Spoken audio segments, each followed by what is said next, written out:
And we're live! Yay! Is anybody watching? I wanted to go open up that that page. Hang on. Yep. I run the risk of opening Zero? a YouTube page and getting all kinds of weird feedback. I don't think anybody's watching. Put this over here. All right. Well, if anyone's watching, I'm going to know about it now because I'm watching. I'm watching myself. All right. Let's get this show on the road, guys. You're watching? With the crying baby. Sorry. The crying baby's helpful.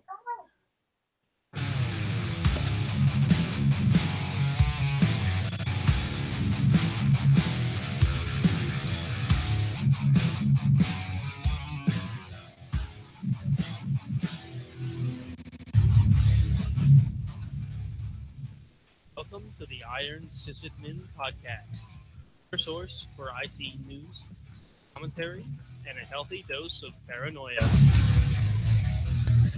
Hey, folks, and welcome to episode number 53. I'm your host, Nate, as usual, and I am joined by not 3, but 2 co-hosts. Can we just, guess who's here? Me? Well, if you were betting that I wouldn't be, you would have lost. Guessing? Man, who's that guy? Howdy. I'm back for today. We got Dustin for a change. Just a moment. Are you gonna? So we'll have screaming babies in the background, and you'll probably have to leave halfway through. Is that how this is gonna go? Not necessarily. Let's Not see. necessarily. Let's be optimistic. Yeah. Bring it Optimism, and of course, Jason over there. I'm here. Hi. We can barely see the pink wall. I was just gonna mention that. It's just slowly but surely you're covering that wall with who knows what. Collectibles. I've got the new wood in the garage for the shelves. So those will be going up hopefully in the next couple weeks. Is that going to cover the whole wall then? The shelves? Yeah, the shelves. What's there is going to get ripped out. I'll have wraparound shelves, and then I'll fill them up with stuff. Awesome. Probably stuff that's there, but in a more. Well, knowing you, if there's not enough stuff to fill the shelves, you'll just get more stuff. Indeed. I don't know if there is. We'll find out. You don't know if there's enough stuff to fill the shelves? Or enough shelves to fill the stuff. Yeah, so the stuff that's on them now hold the stuff. Will not fill the new shelves I'm putting in. So we'll see what happens. You'll get more stuff. Well, yeah. I mean that's just the way it works. If you have shelf space, it has to be filled, right? Mm-hmm. Somebody's Twitter profile says they architect their future. Uh-huh. He also architects shelves that he's going to fill with junk. I mean, collectibles. I drew it up and everything. It's around here somewhere. Nice. I shouldn't talk, man. You should see my office. If you guys, you can see what's behind me. You should see what's behind the camera. It's just piles of crap. Yeah, there's some of that going on here too. So, at any rate, I guess we can talk about news or something. That's what we do at the start of the show, right? Yes. Indeed. I think we do. News. We make with the news.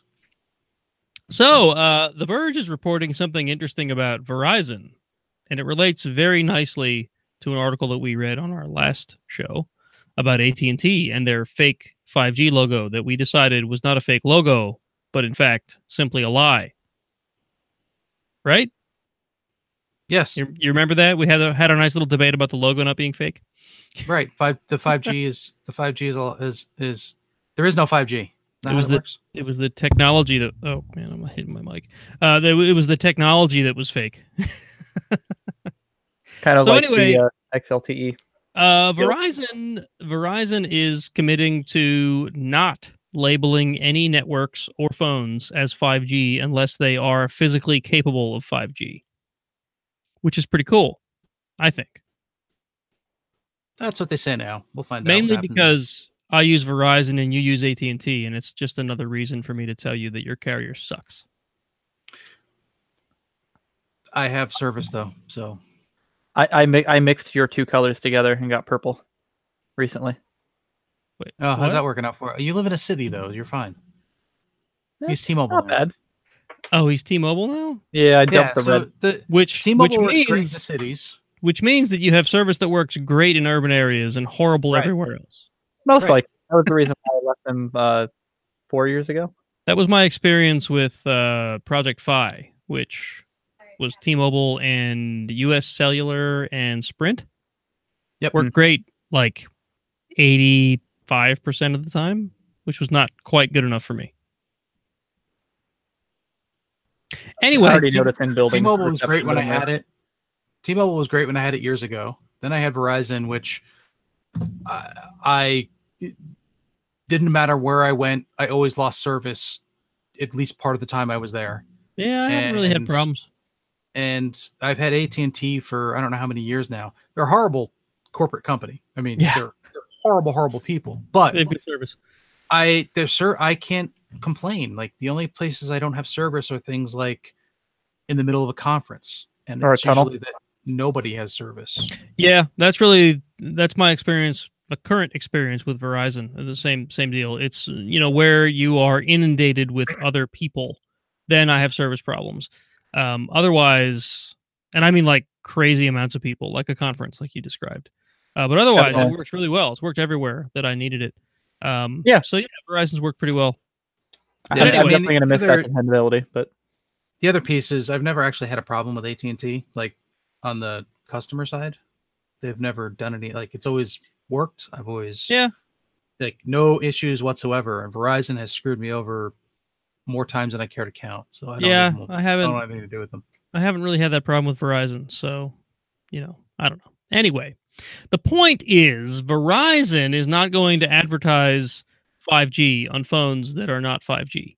And by that, they simply mean, let's see, that there's wording here in the article here. Verizon says calling. We won't take an old phone and just change the software to turn the 4 into the status bar into a 5. Right. But there was wording in here that says,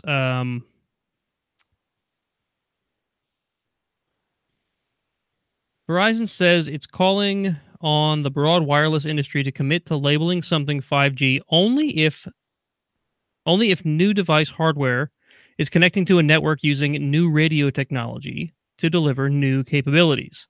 And the article posits that what they mean by that is simply that you have to meet one of those three things, right? It's got to be the new hardware, the new radio technology, or new capabilities, right? To label it as 5G. So the article suggests that they could be leaving themselves wiggle room that says something like, if you're connected to a 4G network, but we've given you some 5G capabilities, we're going to call it 5G. We'll see if they do that or not, because that would really sort of fly in the face of exactly what this article is suggesting, that they're not going to try to mislead people. So I don't know. I guess we'll see. Yeah. So the statement doesn't have any ors in there. So to me, reading that statement, it's all three of those things have to be true. Right. But that's kind of the way I read it. But this- I'm trying to represent what the article says. Right. This Kyle Malady, the CTO, goes on to say that they're not going to call their 4G network a 5G network if customers don't experience a performance or capability upgrade that only 5G can deliver. Right. To be clear, I suspect, I mean, I don't know enough about 5G, but I suspect that you may end up you may be able to get on a 5G network with a 4G radio. And then with that wording, they could call it 5G, even though you can never actually achieve those speeds. Okay, That so you're makes connected to a sense. 5G network, but Right. you're only connected to 4G speeds. Is that what you're saying? Roger. Yeah, you don't have Right, the so- backhaul. Yeah. to So support it. 5G allows a larger number of people at higher bandwidth on the network. So if the network itself, so let's say your area switches all of their radios over to 5G all the antennas are now 5G. Or say that conference scenario that we were talking about. Right. We're talking about lots So of people, right? In theory, now that the entire network in your area is capable of 5G and being served that way, his statement holds true and they could call it 5G. Right. Even though you have a 4G or a 3G radio that can't actually ever achieve those speeds or those new capabilities. Yeah, that's what the article is suggesting, that Right. the that Verizon is leaving themselves enough wiggle room to say, well, you have the capabilities of 5G, so we're going to call the network you're connected to 5G. Right. So marketing speak. Right. Right. Awesome. I love it. I guess we'll see. Only time will tell. Moving on to TechCrunch. This article, I don't know if you guys read this thoroughly or not, but this article is fun, I think, because it sort of harkens back to a bunch of science fiction stories from, I mean, even recently, right?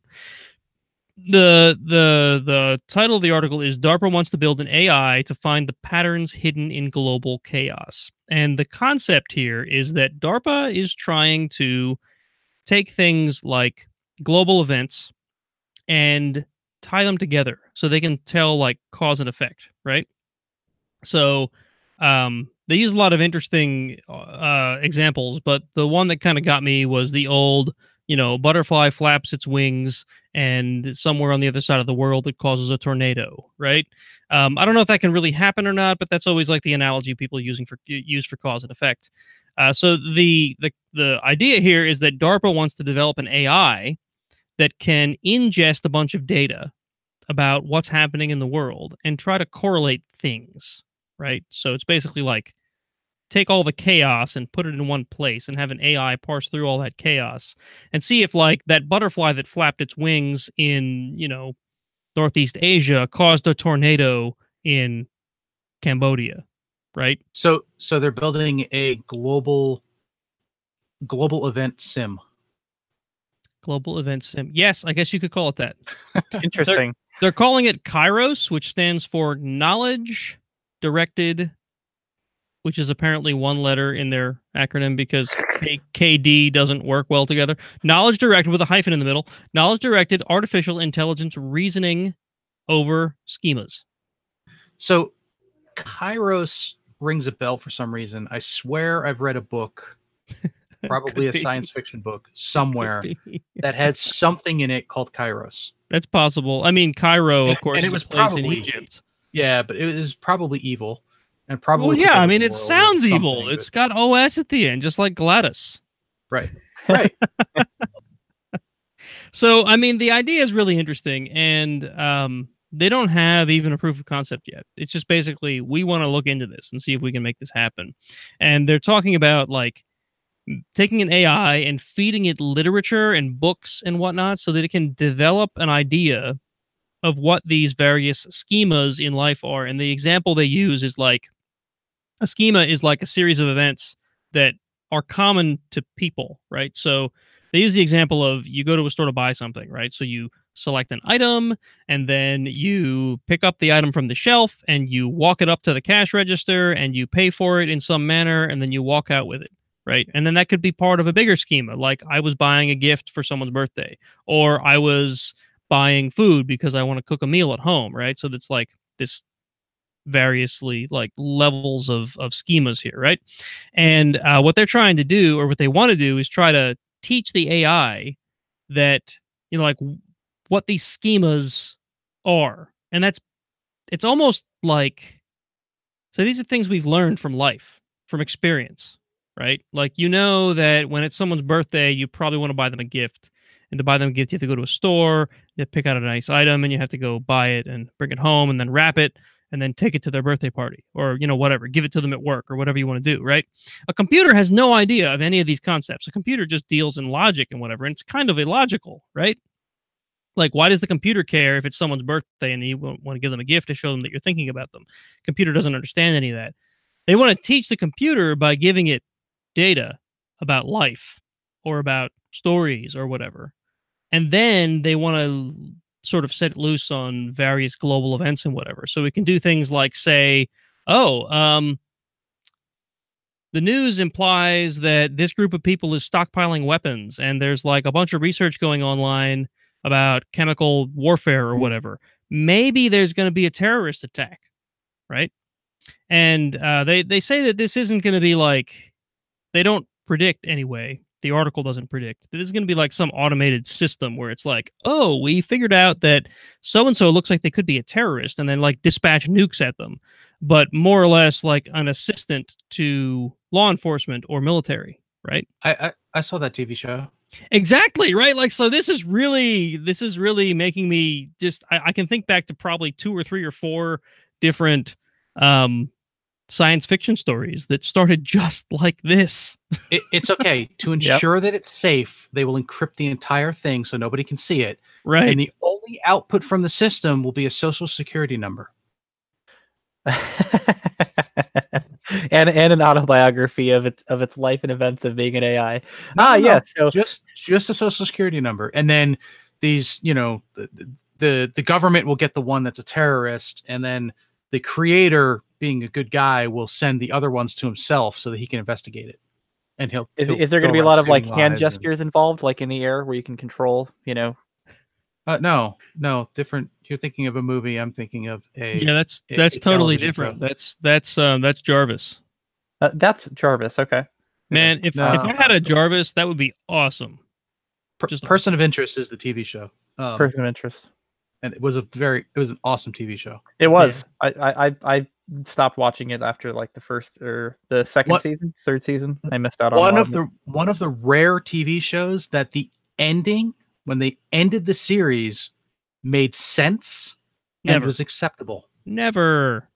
I that would mean that they ended the series before they had drained all of the money they possibly could out of the franchise. Because that's how this works, right? They just run the series into the ground until people stop watching, and then they'd have to be like, we have to end it somehow. Otherwise, people are going to be mad, and they're going to stop watching our network. So we're going to put a cork in the island, and we're going to let them pull the cork out. And then, they were all dead. Oh, no, everybody's dead. Series ended. The easy way out. Just kill everybody. So, yeah, DARPA wants to make an AI that will figure out world events. What could go wrong? So I see we have somebody chatting with us on YouTube. Greenzilla. Hi, Greenzilla. It's hard to type while I'm podcasting, so I'm just going to... That's okay. Now you have to wait like 30 seconds, and then he'll hear that and respond. Yes. Then when he responds, you can respond to him and then wait 30 seconds. Yeah. Well, I mean, the stream takes some time. The bits have to get to the internet, and then they have to get back to him, and, the bits have to go out. The bots gotta have to come back in. The bits, bots. The bits and the bots. All right. Let's go from turning the impossible to possible back to the impossible. Back to the impossible. The Impossible Burger 2.0 has hit CES, I think is where they were. Yeah, CES. So have either of you heard of the Impossible Burger? Yeah. Yep. No. Yeah. So no. You said you haven't. No, sir, I have not. So the Impossible Burger is basically a burger that has been crafted from all vegetable stuffs, and not like I grew some asparagus and I turned it into a burger, but like chemically composed burger, right? There's a formula that turns the vegetable stock or whatever this is, vegetable stuffs, and combines it with proteins and amino acids and something that contains iron. I forget what it was that they said, but they said that was the key, right? Iron is what gives beef sort of the texture and the flavor that we expect to get from meat, right?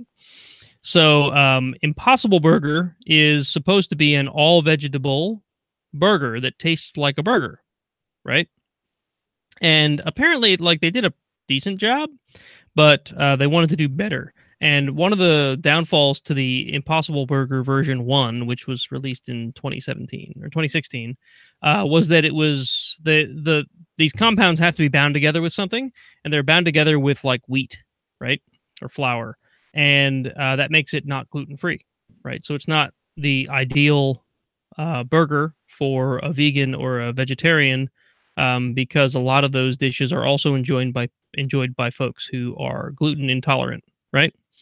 So the Impossible Burger 2.0 ditches the wheat and replaces it with soy, and apparently they've gotten pretty darn close to an actual burger, right?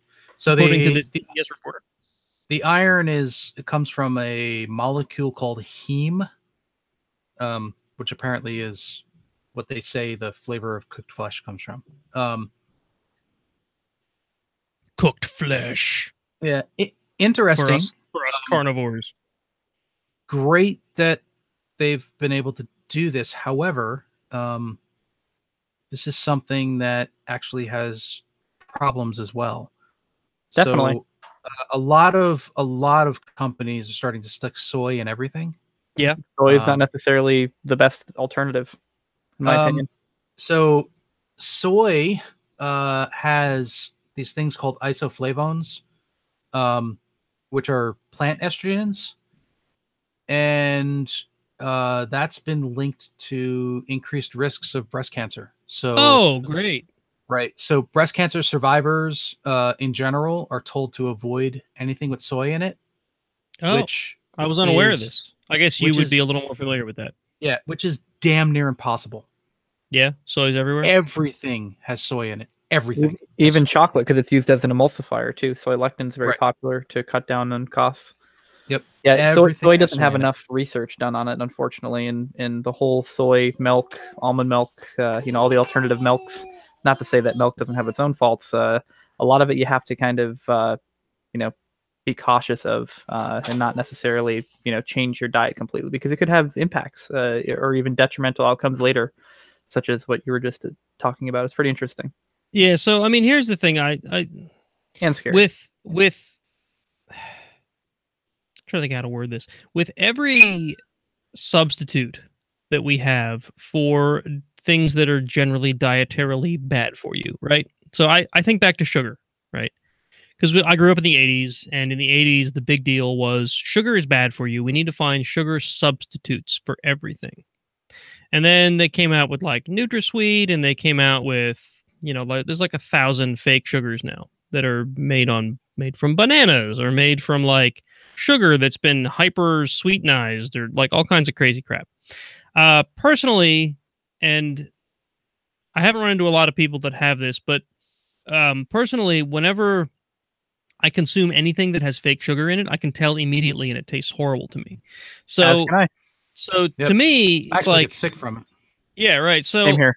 Headache. I mean, was it NutraSweet? I think it was NutraSweet that, when consumed to the levels that people would normally consume sugar, which is unfortunately way too high for the human body, it actually caused cancer, and like it caused, I forget if it was NutraSweet or another aspartame, sucralose. It can cause your body to produce formaldehyde, I thought too. Aspartame, aspartame was hitting the body with something similar to arsenic, from what I remember. Sweet and low. Yep. Mm-hmm. And it was a sweet and low, which is aspartame, right? Correct. Yep. And anyway, it would give you symptoms if you drank way too much of it. It would give you symptoms similar to MS, right? So, personally, because I don't like the taste of them, and because they seem to have all these weird unintended side effects, if I want to cut something out of my diet, and I use sugar as an example because it's a thing that I've tried to actively cut out of my diet, not 100%, but at least to better levels. If I want to cut sugar out, I just cut it out. Instead of drinking soda, I drink water, right? So I try to apply the same logic to the Impossible Burger, right? So if I want to cut meat out of my diet, wouldn't I just cut meat out of my diet and not try to make vegetable taste like meat? But the problem that I see with that is protein, right? I mean, you have plant protein, you have meat protein, and they're very different, right? I mean, look at how much vegetarians struggle with, keeping their protein or ingesting the proper amount of protein, I should say. Right. So maybe that means they shouldn't have cut meat out of their diet. Like, I don't want to question people's lifestyle. No, not at all. Not at all. People that have dietary requirements that say meat is in some other way bad for them. But there's a whole lot of people that do it just because they feel like it's better for them, right? And that's great. I can get behind a better diet. I can get behind someone who just wants to be healthier. But if switching your diet that drastically by cutting out meat means that you're missing out on certain things, you need to find supplements that'll fix that. And I don't think tricking yourself into thinking you're eating a burger is the right way to do that. No, and the other key factor too is supplements aren't always the answer either. Sometimes you're not going to get something from something else without a combination of several things right. to kind of achieve the same nutrition. And why go out of your way? I mean, I understand changing things. I agree with you, but I don't. It's not like meat's bringing down our society. In this example, I'm not saying it's a revolution. Go 100% plant, but I'm just saying it's different, even on molecular level. Plant cells, meat, animal cells are. I mean, some people have ethical qualms with the way beef is produced in this country. Some people have ethical problems with, Oh, and there's problems. There's many problems in the industry. I don't disagree. So, like, if you don't like how vegetables are sold to you in the grocery store because you think there's GMOs in them or whatever, you can go grow your own vegetables. The alternative to that from a meat perspective is if you want meat and you don't like the way meat is treated in the US, you have to go kill it yourself. And some people object to that as well, right? Sure. So I can understand why some people could ethically feel like they cannot eat meat. But and maybe this is a great solution for those people. They're like, I love meat, but I don't love the way the farm industry treats cows. So, I want a plants burger have feelings too. Plants have feelings. Yeah, what about the plants? We bruise them, we throw them around when we're handling them. Oh, this pepper is not nice. Squash. What about the small plants? Cries. There's actually scientific evidence that plants have feelings. So yeah. So now what do we do? You can't. We're all worried about the robot uprising. Someday it'll be the plant uprising. Just because we can't hear the frequencies they scream at doesn't mean it doesn't have emotion. You can't kill animals because that's cruel and unusual. So obviously can't eat meat. And now that we figured out that plants have feelings, you can't kill plants and eat them because that's cruel and unusual. I guess we all die. You just gotta eat air or water. Drink water. What about water? Water has microbes in it. Right. You're killing all those microbes. Oh, that's right. New York City water is not kosher, right? Because of the animal cells that live in it or something. The zooplankton or something. I remember reading that. I know who I can ask though. That's awesome. That's awesome. So anyway, all right. So if you want burgers made of plant matter instead of burgers made of dead cows or dead chickens or dead turkeys, you can now. Well, I don't know if you can get them yet, but you will be able to get them from Impossible, the Impossible Burger 2.0.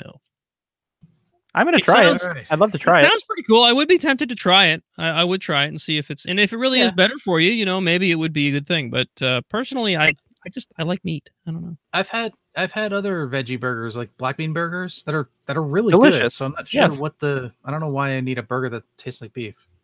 I see it as just one more, thing that I can consume for enjoyment. Yes, definitely. Without having to fear heart disease. If it tastes good, why not? It's no different than having a turkey burger instead of a beef burger, right? Right. I'm not going to have the beef burger, and I'm going to save all of that. So now I can have like 5 of these Impossible burgers. Will that be the death of the turkey burger? Will it be the death of the turkey burger? Well, I don't know. Turkey burgers taste good on their own right. So I don't know. I don't like turkey burgers. Well, I don't know that they're better than inferior to me. To me, it's just another burger. It's just like having a chicken patty instead of a hamburger. Right? But it's turkey, though. I mean, I don't know. Maybe it's just me. I love turkey, but I don't like a turkey. What do you have against turkey?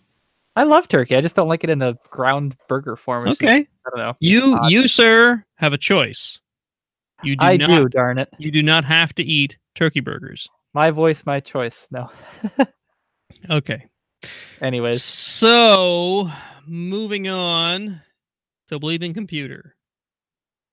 Story about the most popular YouTuber. I think he is a different kind of meathead. Yes, I think he is currently the most popular YouTuber. This is the story that I got anyway. Correct. Pewdiepie. That's him. So, Jason, I think you had included this article. Yeah, I did. I didn't really. I know some of the backstory, which I'm going to fill in as you read this. So go ahead. Yeah, not because of PewDiePie. I've actually seen a couple of his videos because I have kids, and I haven't that I'm aware of. I get it. I don't get it. So my understanding of just to as a brief aside, my understanding of why he is the most popular and the most lucrative has nothing to do with him being great at what he does. No. He stumbled upon and accidentally ended up taking advantage of YouTube's algorithms in the beginning. And it rocketed him to fame. And by the time he hit that level and YouTube had adjusted things and made it all better, it was too late. It was too late. He was already, top of the heap. Yeah. Turns out in the interim, apparently he may not be the best, most wonderful person in the world. Oh, no, absolutely not. But we're not going to talk about him and how awesome he's not. So have you heard of these things called Chromecast? Indeed, I have. These little adapters that you can plug into your television, and then you can cast content onto your TV. Yep. It's kind of like an Apple TV, but Google didn't want to call it a Google TV, I guess. Anyway, they use a technology called UPnP, which is Universal Plug and Play. Uh-huh. That it's one of these awesome pseudo automation technologies that allows the common user to set these things up and not have to worry about anything, because the device on your network will automatically open up the firewall and make all the settings it needs to change in your router for you, which convenience is really over security. Yes. Yeah. Too bad UPnP is unless you turn that crap off on your router. Yeah. So if you search for UPnP, you'll get lots of pictures of flaming dumpsters. And the latest in these, apparently, is a hacker, a hacker who borrowed some attack code that somebody else wrote, and then basically cast PewDiePie's videos into lots of different houses. So here's the backstory that I got, and this was actually I was sort of aware of it because I had heard there was an article.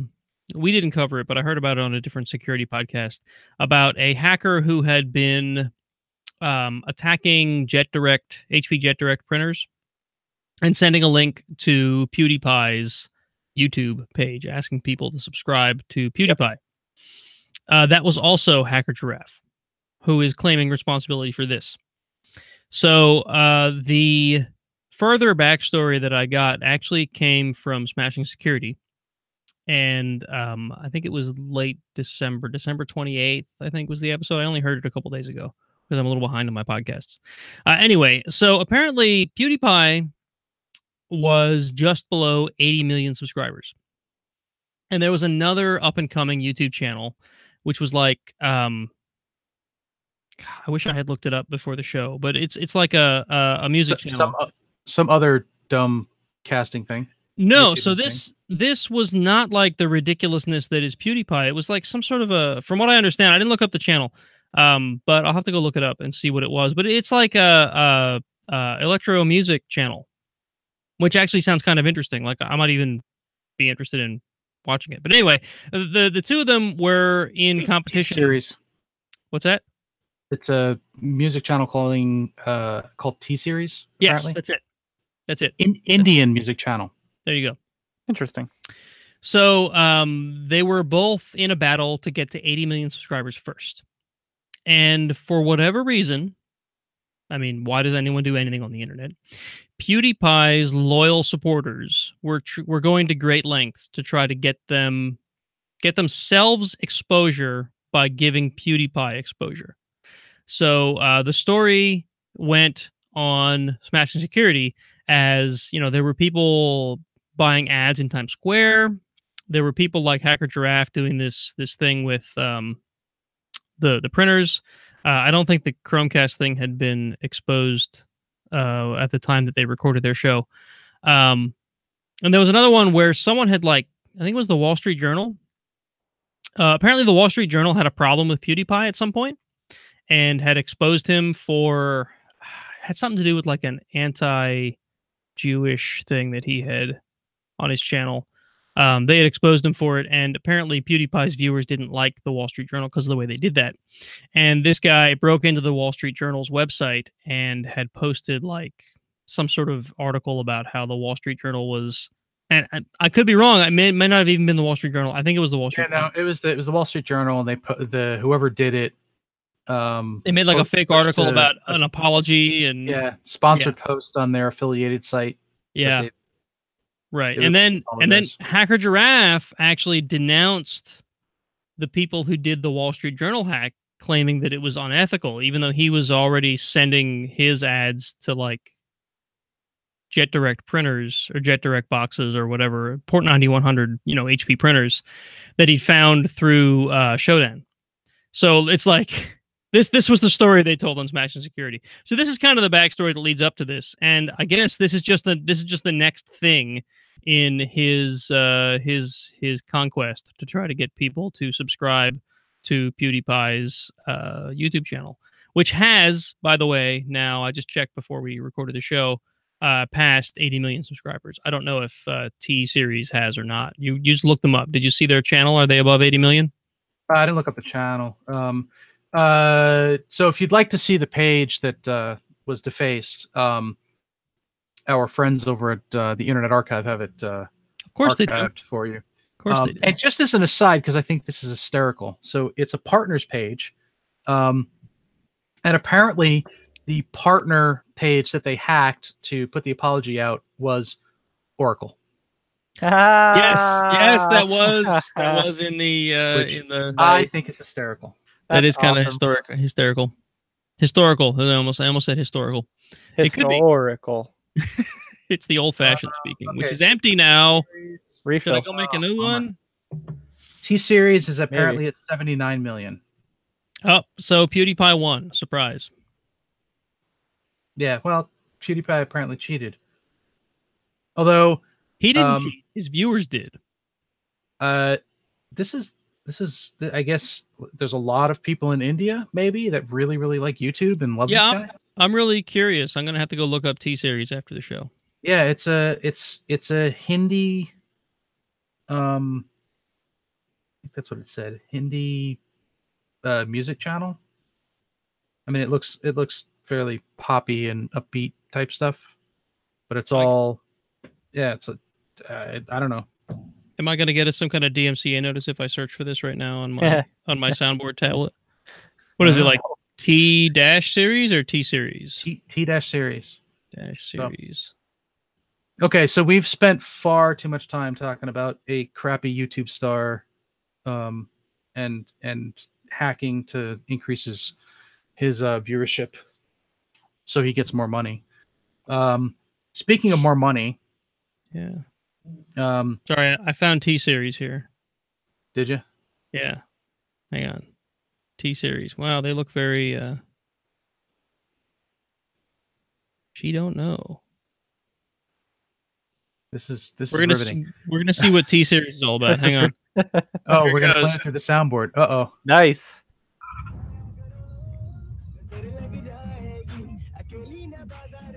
Wow. So it's in a foreign language and there's subtitles in a foreign language. We're going to skip ahead a bit and see if this gets better. There you go, guys. T-Series. Okay. That. So it sounds like it's like India pop music. Yep. Okay. So for whatever reason, it's really popular. I don't know. Okay, let's move on. AT&T. More AT&T crap. Yeah, this is from Motherboard. AT&T preps for new layoffs despite billions in tax breaks and regulatory favors. This is not a very riveting read. I don't know. Did either of you even read this? I sort of skimmed it. I skimmed it a little bit. I really included this because last week we talked about, I think it was last week, we talked about how Verizon is laying off a bunch of people in preparation for 5G, which seemed weird. AT&T is apparently getting a bunch of tax breaks and laying off people anyway. So, yeah, the article is in the show notes. I don't know if either of you guys want to speculate more about this. But basically, AT&T is getting a bunch of tax breaks, and they're still laying off a bunch of people. Yeah. So apparently, when we Frustrating. say a bunch of tax breaks, AT&T is receiving tax breaks to the tune of $20 billion with a B billion dollars. B as in bastards. Yeah. So Yes. that's just the tax breaks. On top of it, they're getting all sorts of additional protections from like changes in regulations that they have to follow. Now, to be fair, AT&T is not the only ones that receive those protections and are the only ones that helps. And we're talking about things like net neutrality, broadband privacy, etc. So AT&T is going to is getting a $20 billion tax break, is probably going to make a ton of extra money because they don't have to deal with regulations. They don't have to put in any of the policies, procedures, etc., that they need to be able to handle all of that additional regulatory overhead. And they've decided that they need to lay people off. Does this sound like a money grab to anyone? It's all about the money, guys. How are they going to make a pile of money if they don't lay people off? How are they going to build the 5G network? That's what they're trying to do. They're trying to be innovative. We're looking at it from the wrong angle. They didn't reference 5G in this one. I'm kidding. In the Verizon article, it was like, yeah, we're going to 5G, and because we're going to 5G, we got to lay people off. And that seemed like weird. Yeah. Greed does funny things. Right. And horrible things. So, and just to be clear, apparently those tax cuts are really going to hurt them a whole lot, or are really going to help them a whole lot. In 2017, apparently they made profits of almost $30 billion. So if anybody needed tax cuts, clearly it was somebody making $30 billion a year. Absolutely. Absolutely. Speaking of net neutrality, the investigation of Pewdiepie is on the books to be decided upon if they're going to dig into that further and also try to help restore net neutrality as part of that investigation. Yeah, that's on pause. Government's closed. Yeah, I was going to say that. You ruined it. Hang on. I'm unaware of an investigation into Pewdiepie. Yes, EFF has a campaign going asking for people to sign a petition to try to get support for the investigation, et cetera, et cetera. But, you know, what can we do while there's a shutdown imminent? Speaking of the shutdown, and this is just a 30-second ad, have you read about the concerns about the correctional facilities? No, I haven't, but I have heard that a bunch of DHS employees are being required to report to work without pay. Yeah, there's FBI as well. Put that on pause just for 1 second. Yep. Related to the net neutrality piece, the FBI had opened a criminal investigation into the Cometh fraud already. Yes. That happened at the beginning of December. So, okay. So I don't know where forget about that. I don't know where that stands right now. Yeah. I do know that you're fired.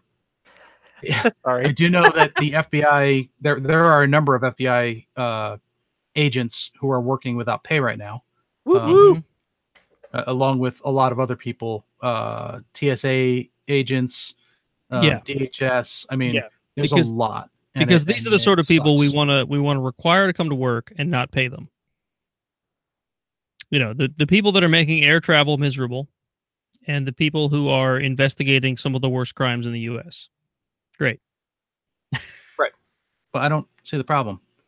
Right. Look, there's no problem at all. None. No problem. It is at the end of the day, it is the government shutdown is just screwing everything. I mean, the national parks are apparently a mess. It's just it's not a good situation. No. And if you work national parks are awesome, but I can understand why they may get defunded when there's a shutdown like this, because the problem wasn't that they were defunded when things shut down. The problem was that even though they were defunded, they kept the parks open, and they have quite literally become steaming piles of shit. Well, whose choice was it to keep a park that had no money coming in open? That I can't answer. But apparently it has caused major problems. I mean, a bunch of them have closed now because, yeah, people are just destroying the parks. Yeah, I mean, like, if I'm running, just say the government is not involved, right? If I'm running a business, which is a park, right? Say I'm running an amusement park, and all of a sudden something happens where Dustin comes in with a clown nose, and then there's no money coming in, right? Like, where's my wall? All of a sudden, I'm required to let everybody in for free, right? Right. So I can't pay my employees. I can't pay the people that clean the park. I can't do any of that stuff, right? The logical thing to do is to say, sorry guys, the park is closed. Yeah, so who made the choice to keep the park open? Like, I get it. It's a national park. We want people to be able to experience these national parks, and I agree with that. But when there's no money coming in, what do you think is going to happen? My 30-second investigation into this has revealed that either Trump, his administration, or who knows, kept the parks open. Oh, okay. It's Trump's fault. It makes total sense now. There's a who knows in there. I honestly don't know. National Park Service is the one that seems to be that comes up the most, but none of these articles that I've poked at here have any clue which person at the National Park Service said we must keep the parks open. So anyway, I didn't want to take us on a huge politics tangent, but yeah, I mean, the government shutdown is like sort of pervasive at the moment. It's been what, 3 weeks? And like, I don't know if things have changed since I heard the news yesterday, but it seems like there's no real end in sight. There's no hope at the moment. I'm sure it'll get resolved soon enough, and it does suck. It sucks for this country anyway. I know, but I know probably half a dozen or more people who are government employees of one manner or another. Yeah, who are either being required to work without pay or are home but have no idea where their next paycheck is coming from, and how they're going to pay their bills. And on top of it, apparently some of the, I don't know that this is all of them, but at least some government agencies have rules and regulations about taking second jobs. So those people that are currently on furlough that aren't getting a paycheck, it's not as simple as just going out and finding part-time work. It's kind of ridiculous because under normal circumstances, a government job is considered to be like a very desirable position, right? Because it's stable. I mean, it's generally pretty stable, and it generally pays well enough, right? Yeah, you're not going to get rich, but you're not going to go poor either. Right. So for someone to be like, well, you're not paying me anymore, it's been 3 weeks, I'm going to quit and go find a different job. Like, I can understand why that's not attractive, even though they're not getting paid, right? So any day the government shutdown could be over and their paycheck comes in again. Right. And on top of it, it's not like you can go out and find a job in like 3 seconds. So, even though it's been 3 weeks, even if they made that decision, it may take them a month to find a job. Yeah. So anyway, I hope this ends soon. I think this whole thing is ridiculous. And I agree. It doesn't like directly affect me. I'm sure it indirectly affects me in ways I don't understand. But I do know people that are affected. Maybe not all of them personally, but I mean, I see people on Twitter. I see people in the InfoSec community. I see people, just all over the place that are just generally not having a good time because of this, and that kind of sucks. Yeah, I mean, I know really people that are indirectly in the InfoSec community who are indirectly affected by this because they're all government contracts and they're in limbo. Yep. So I mean, as much as everyone hates the TSA and DHS, right? Like, those are the sort of people that are not getting paid right now, and I couldn't ask anybody to come to work without pay. That's ridiculous. Don't you think? Right. If you choose not to show up, like you can get fired. Exactly. Right, Exactly. So, and then like if you suddenly say, screw this, I hate my job, I'm not getting paid anyway, and I'm not going to come back. And then 3 days later they solve this whole thing and it's like, oh, I could have got 3 weeks of back pay and then been back to work. Like, you're going to be kicking yourself. So, yep. All right, I guess that's enough politics for Iron Sysadmin podcast for today. As we tiptoe around it as much as we can. As we tiptoe around the politics. Yeah. So anyway, we're going to move along. As soon as I find the right button. It's over there. Push. No, not that one. Where? One next to it. No, is it this? Up a little. Is it this? Yeah, this one here? Under the knob. Don't touch the knob. Hit the button.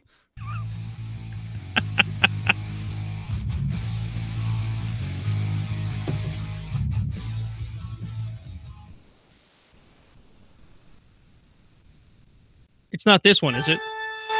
It's not that one. Okay. I mean, it could be whatever you want to do. Welcome Dude, to that's our new transition sound. Okay. I don't know if we have any real great announcements, except that on our last show, you may recall, during the show, we hit 100 subscribers on YouTube, which is kind of cool because it doesn't get anything really awesome, except that we can now finally have a custom URL on YouTube. So if you go to youtube.com/Iron Sysadmin podcast, which is in the show notes, you can get to our YouTube channel where you can watch us live instead of that crazy hash that we had as a channel name before. Spelling and capital letters count, so we made sure to make it as difficult as possible. We even threw some numbers in there for you. Yeah, I don't know if the capitalization counts or not. Now I'm curious. Let's find out. You know what happens when you get 100 subscribers on YouTube? You get a custom URL. That's it. Besides that, you get a printable YouTube button to hang on your wall. Oh, look at that. Capitalization doesn't matter. What's that? You beat me to it. Yep, Iron Capitalization doesn't matter. Works without the capital letters. That's awesome. Damn. I mean, good. I wanted to get Iron Sysadmin instead of Iron Sysadmin Podcast, but the channel name is Iron Sysadmin Podcast, and when you submit these things, you can't submit a custom URL. They take your channel name and give you a URL. All right, and we've lost our main host because he unplugged himself. And now his microphone is really low, and it's oh boy, I'm back, people. I'm back. Oh, and now his levels are all off, and he's coming through really hot. Moment of silence. I just bumped the XLR connector, and that was it. Wow, man, we can't take you anywhere. Nope. I'll have to do the rest of the podcast like this. Nate, you should put a little glue on the end of that connector. Yeah, right. Then when I do it again, I won't be able to unplug it to put it back in. One old-fashioned, and he's toast. Yep. Wait, that wasn't an old-fashioned. What are you drinking now? Oh, well, this is a left-hand milk stout, which is the thing that I've been... well, it's in my... This is my left hand, right? Yeah. My right hand is my mouse. See, it's over here. Squeak. I thought I heard something squeaking. This is all that remains of the Game of Thrones Hand of the Queen that I've been drinking. So is that... Sorry, I couldn't really see it that well. Is that a beer? Yeah. Or is that... Okay. Yes. Cool. That's the official Game of Thrones Amagang glass that comes with it, too. Last time, didn't you have a Game of Thrones whiskey or something? Oh, I have the whiskey set. Yes. Okay. I have not opened it and drank any of it yet, but yes, I have the whiskey set. I thought that's what you were drinking last time. I could be wrong. No, what was I drinking last time? Oban, maybe? I don't remember. Yeah, I don't know. It might have been Abalor. It was whiskey last time. I have beer this time. I listen to our show as part of my usual podcast routine simply because I like to hear how the quality is in the RSS feeds. And I just heard our last, the show from 2 weeks ago, like 2 days ago. And I swear you said you were drinking a Game of Thrones something or other. I thought it was whiskey. Oh, it might have been the Johnny Walker White Walker. That could be. Yeah, I have that as well. That could be. So anyway, that's it for our announcements. You guys have anything fun going on? Go ahead, Jay. I have been programming, basically. That's cool. I've been teaching myself. So, I mean, I taught myself Python a long time ago. That I haven't been able to use it anytime recently. So I'm a little rusty. So I'm sort of kind of banging around and relearning it a little bit. And as you pointed out on Twitter, still working on the distributed scanner that I've been writing forever. So I started playing with learning how to do unit testing. So I've written a ton of unit tests and learned how mocking works and fixtures and all sorts of craziness. My head hurts now, and so I'm continuing marching ahead with it. So I'm refactoring a lot of code. And 2012, folks, is when he came up with the idea for this scanner. So are you on the past the beta now? Are you on the C, the Greek C? If there's a Greek C, I think there's a Greek C. Instead of beta, he's on like Kappa. The alpha, beta, gamma. Gamma, that's what it is. Gamma, sorry. Yes. Okay. I guess technically. Gamma release. So it's there. People can play with it. I mean, you can go check it out. But people can steal it, sure. Yeah. I wrote a blog post about the stuff I was doing the other day. Oh, that's cool. Learning how the testing and stuff works. So it's been fun. I've been keeping myself busy. So I wrote a blog post recently too, but it's kind of the main topic for the show tonight, so I won't cover it just yet. Come on. So I didn't have such a great day today. I had a funeral to go to. Sorry to hear that. Yeah. An old friend, well, a guy that I went to high school with, he has two older brothers, and the middle brother passed away from, I think it was colon cancer he had. So, yeah, hasn't been a great couple of days just because we had the viewing and then the funeral. But now that's all past us, and we can move on and, get the grieving done and whatever. Such a great guy, too. It was such a shame. He was just a really nice guy.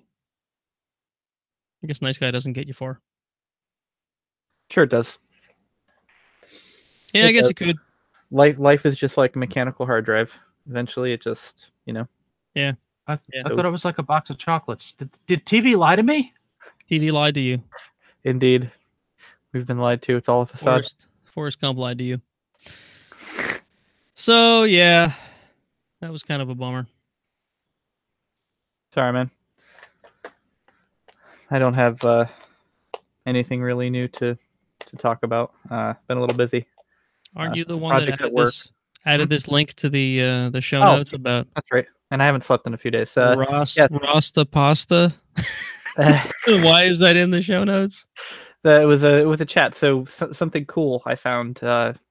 It's an ASCII based map that you can run inside of your terminal. Mapski. It's pronounced ASCII, not ASCII. I like ASCII.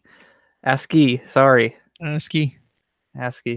Listen, we made artwork in ASCII. You may not have ever done so, but I'm do. Sure. So go to pickle.lol. I have it. Millennials. Look, millennials. He's going to want us to start talking about emojis, and it's just we're sorry. I made ASCII art from a dancing pickle, and it's at pickle.lol. If you were to put it in your terminal. We're trying to cater to the younger demographics, and we had to have a millennial on, and all he talks about is the emojis and clicking things, and we're so sorry. The discussions we have had surrounding emoji are unfortunate. Every time, because I know it gets underneath Jason's skin, every time I find something that's really ridiculous and concerning emoji, like Windows 10 allowing you to label the host name of a machine with emojis, installing the Python emoji library to have emoji output in your terminal. Speaking of learning Python, this genius learns Python by installing the emoji library first. Indeed. It's horrible. So anyway, what the hell's Mapski? Tell us what Mapski is so we can move on away from the emojis. Oh, God. There are no emojis in Mapski. It's literally a world in your console, according to their slogan, and it allows you to navigate, to look up towns, roads, geological features, all inside of a terminal. It's pretty cool. Just something I thought was unique. I love the terminal-based things like terminal-based weather, ANSI weather, things like that. They're just kind of neat little. Yeah, they're pretty cool. Things. Or the good old what is it? Bad.horse. Remember Bad.horse? Bad.horse? No. Yeah, if you oh my god, if you do a host lookup. Yeah, if you do a host lookup on Bad.horse. So you're okay. Yeah. So what does it play the Bad Horse song from yeah. Oh, I can't remember the name of the show. Crap. It was the musical. Dr. Horrible? Yeah, that. Dr. Horrible. Whew. Brain fried. Yeah, Horrible sing along blog. Is this the Get on My Horse song? No, that's that's something else. No, this is literally. I remember Jason sending that to me several years ago, and I'm like, "What did you just send me?" No. If you do a trace route of bad.horse, each of the IP addresses that have reverse DNS entry, it's the entire lyrics to the song, and it just goes on and on and on. Somebody actually spent time setting all this up. It's actually a lot of fun if it still works. That was years ago, but wow, that is interesting. So what, they just like set up this weird routing scheme in their network to get this to happen? Yeah, it was a trace route. What a terrible waste! Sorry. Yeah, trace route. Yeah. What a terrible waste of IPv4. It's awesome. It's a lot of that is spoofing. Yeah. And yes, it still works. If you do trace routes, right now. So a lot of it is spoofing, and it's not really wasting IPv4. They're playing with the routing tables, BGP routing tables. Oh, okay. So, they did. There was one that did the scroll for Star Wars. Yep. There've been a lot of them. Most of them disappear. I'm surprised Bad Horse is still there. So still going strong. Cool. Bad Horse from the Evil League of Evil.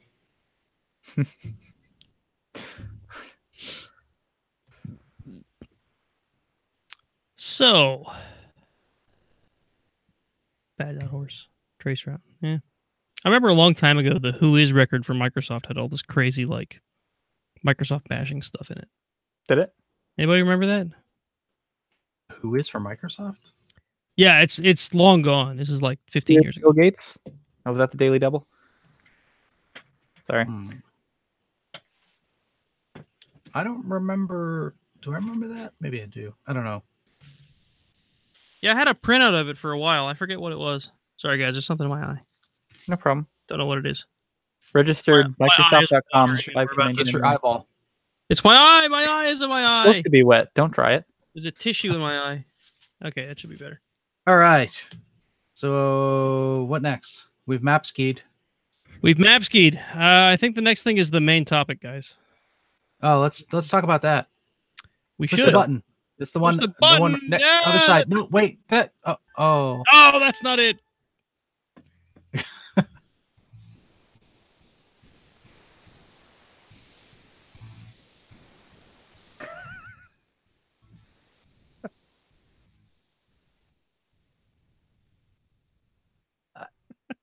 I don't hear anything. What? Did you hear it, Jay? It was really low. Really? It does that. Yeah, you gotta glue that stuff together. Google Hangouts, it just doesn't Hangouts on there doesn't really send the video really well. So I wonder how the playing of the YouTube channel earlier went. Then, were you guys actually able to hear it? Yeah, that's the first one that was low. So, oh, good. All right, probably because I switched. Anyway, so teach us, oh wise one. So, as part of the Red Hat accelerators, which I mentioned in a previous show, one of the things that came up in the group was anybody with a podcast or with mainly with a blog, they've asked us to sort of look into RHEL 8 and basically write about it. Write about differences, write about changes, write about how you're going to use it, how it changes things for you, how it benefits you, or whatever. And I chose to write a little article about Podman because Podman is replacing Docker in Rel 8. And that kind of surprised me because Docker has really... So Red Hat's all about containers right now. And they've got OpenShift, and they're really pushing OpenShift, and they're pushing orchestration for containers, specifically for Docker. And when Rel 8 came out and it did not even have Docker available as something you could install, I was kind of surprised. I mean, it turns out this was not news to anyone who'd been following along. I just hadn't seen the news. So Podman replaces Docker. And I figured we'd talk a little bit tonight about the differences between Podman and Docker. And I don't know that it's going to be a terribly long and in-depth discussion. I don't know if either of you have had any experience with Podman other than reading the docs. I played with it briefly. Yeah. So Podman is an Open Container Initiative compliant container platform. Basically just like Docker, right? So it's OCI compliant. You can run all of your normal OCI compliant containers, which means Docker containers, on a Podman host. The big difference between Podman and Docker is that it no longer uses a daemon. So Docker had the Docker daemon, which would do things like set up your firewall, and it would do things like, orchestrate container, not orchestrate, but it would just start up your containers and whatnot. And it had hooks for Docker Swarm, things like that. And Podman has none of that. And what's interesting, just to add to that, if you've ever dealt with Docker daemon installs on the early before the split between CE and EE, there was a format change with the daemon config file. So when you would upgrade, I forget what version it jumped, you had to change the format or location, whatever. Anyways, it was always a really bad feeling because, like, if you use the graph option, which will put the Docker runtimes and basically the whole Docker structure in a location that you desire, when you were to upgrade and didn't pay attention to that config file being read, all of a sudden your containers were not working, data issues all over the place, like disastrous. So eliminating that like configuration and getting it away from that's kind of a nice idea. But at the same time, how do you make up for that later? Like, and I don't know enough about Podman, which yeah. So this is really I've just sort of started to scratch the surface of what Podman is and how it works. And I did write a blog entry about it. I'll put a link to it in the show notes. But basically, I just did some simple things that you would expect to be able to do with Docker, except that it did them in Podman, which was, I started up a container, I pulled an image down. I ran a container in a way that it would host a service and not just start up and stop right away. And then I tried to make sure that service worked. So like I ran a WordPress container with it and whatnot. So I just thought, get the word out about Podman, how it works, and how you interact with it so that anyone who was unaware of the replacement of Docker with Podman in Rel 8, you can learn from our show, right? So, like I mentioned, the Podman does not have a daemon. I don't know exactly how it handles the firewall at this point. I need to dig deeper into that because I really want to know. But it did handle it. I set up a container. So first of all, I installed Podman, which is a simple yum install Podman. There's also a Podman-Docker package in Rel 8 beta, which basically makes a wrapper that makes all of your Podman commands look just like Docker commands. You replace the word Docker with the word Podman, and you can run stuff just like you would with Docker. Now, I don't know if that is a compatibility thing that is eventually going to go away. Like these are your training wheels. Now go do the real thing. Or if the Podman CLI is really that similar, right? The fact that there's a separate package for Podman to make it feel like Docker makes me feel like that's like an intermediary, right? So it may benefit everybody to learn the true Podman CLI, unless there isn't one. Like I said, I haven't gotten that deep into it yet. So yeah, I did look through systemd to see if there were any services that looked like they were Podman related on Rel 8, and I did not find any. So However, it's managing the firewall. It's not doing it with a daemon.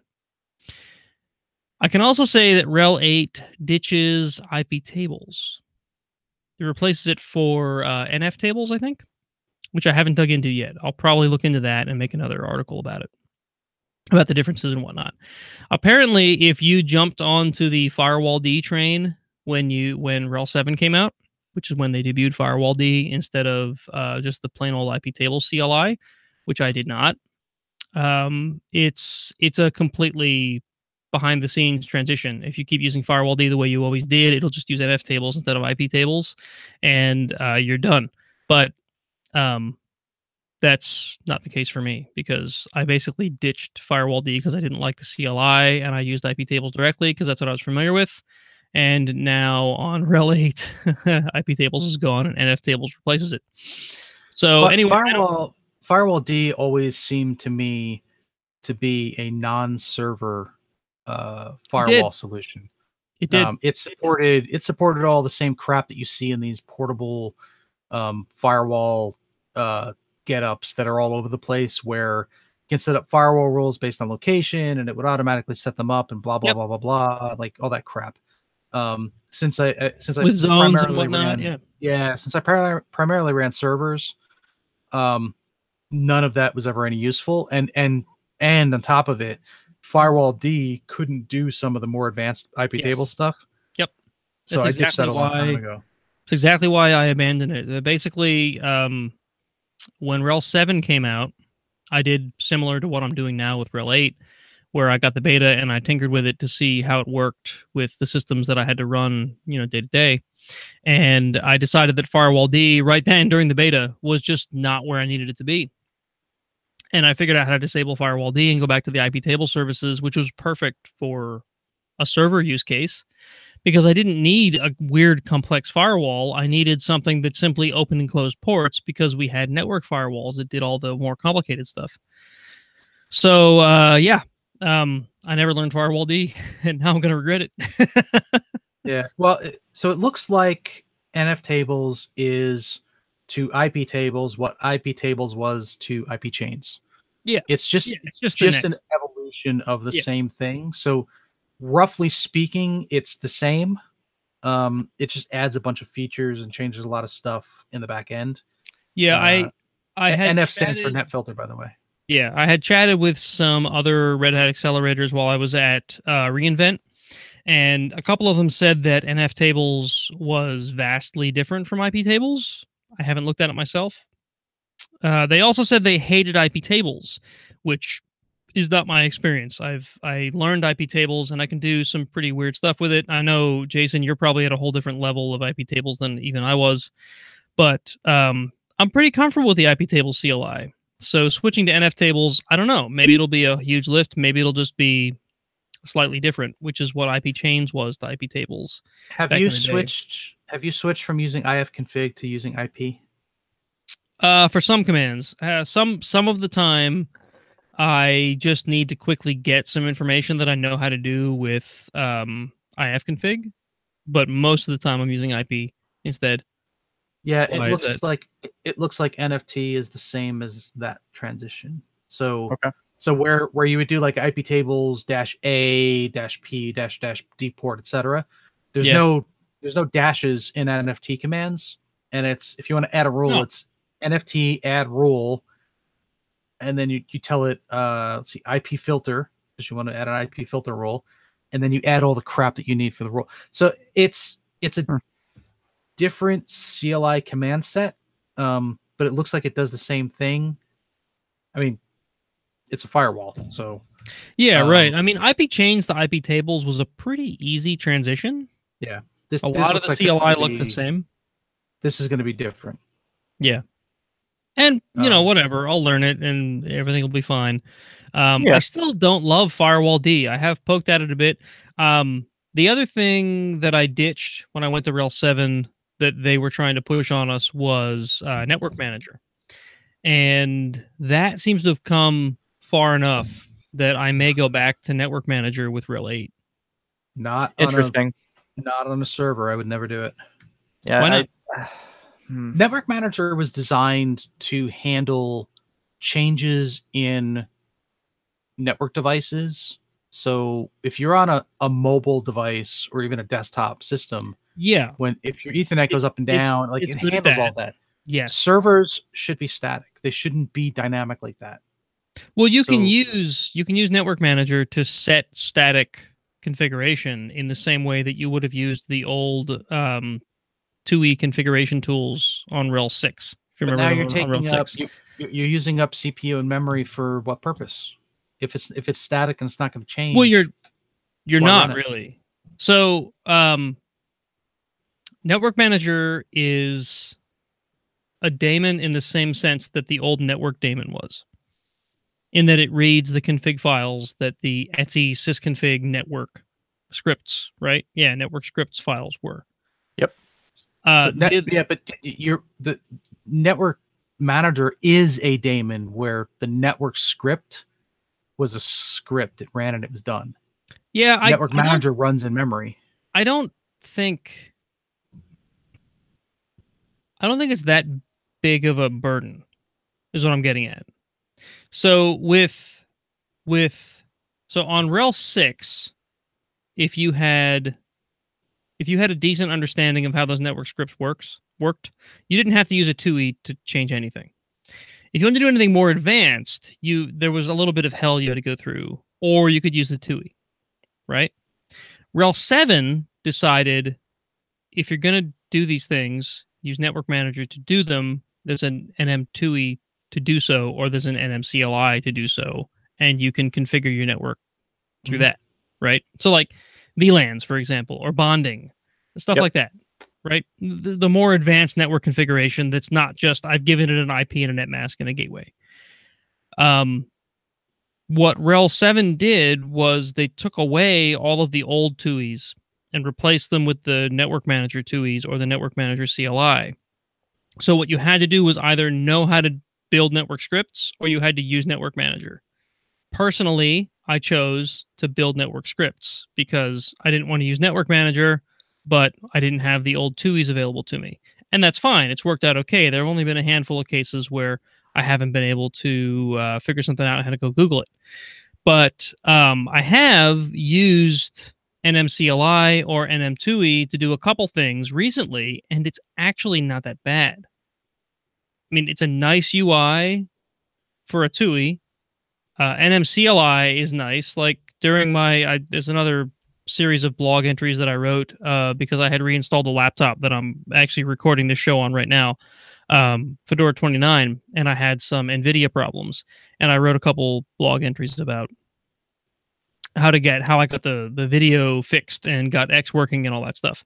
And one of the things that I wrote about was how to connect to my wireless network from the CLI, because I didn't have the GUI set up and working. And NMCLI made that really simple. I mean, Fair enough. You can certainly do it without NMCLI. You can certainly do it without NM2E. But, I mean, doing something difficult for the sake of doing something difficult seems kind of silly. You know what I mean? Unless you have Puppet automation already built and you're not looking to migrate right away. If it's functionality you're preserving, sure, go for it. Get off my lawn. Get off my lawn, damn it. I can do it with a network script. I'm not going to use your silly GUI.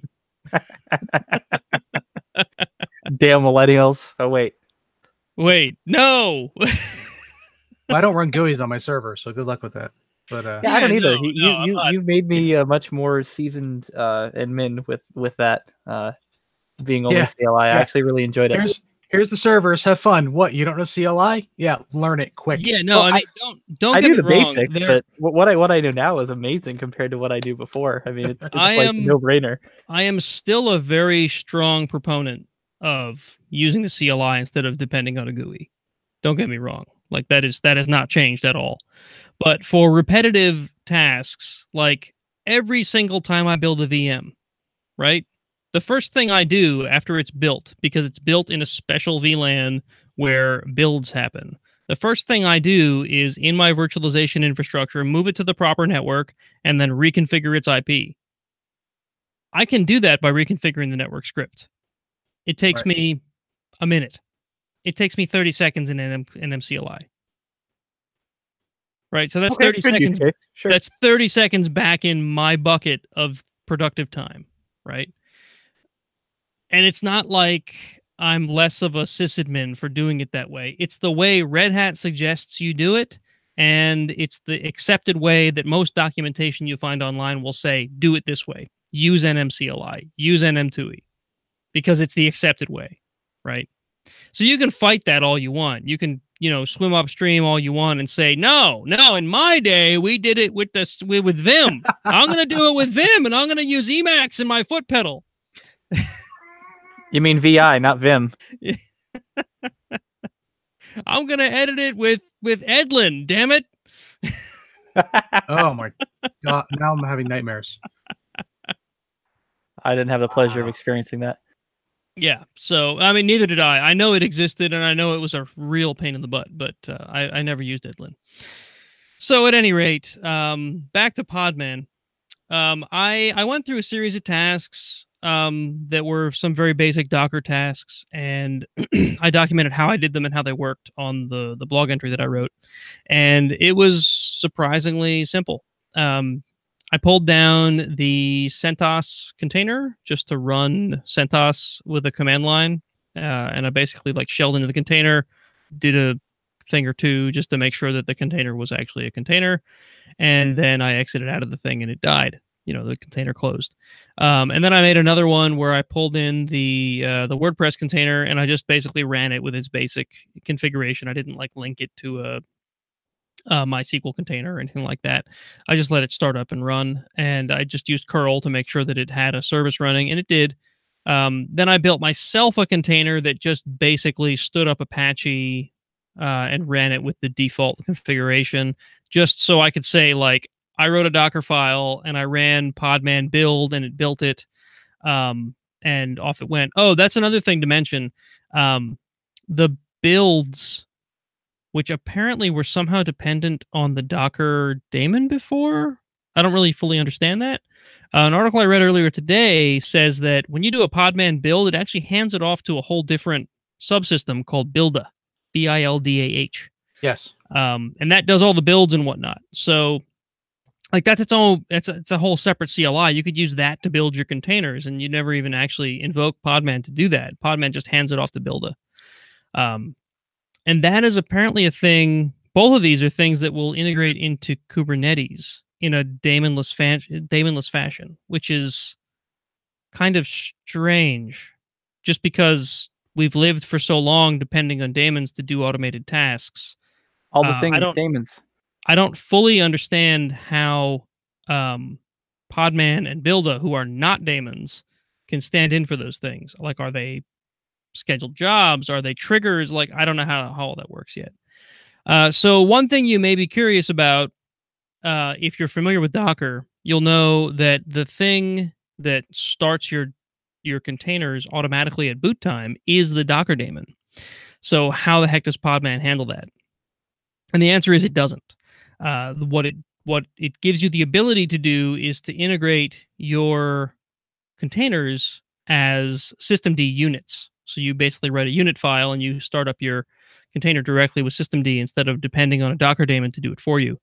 So that's a big difference between Podman and Docker, and that's really the core difference. But init scripts.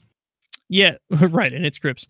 So supposedly this gives Podman more flexibility. So you can make dependencies that start containers and all kinds of stuff within systemd, and I can kind of see where that's going.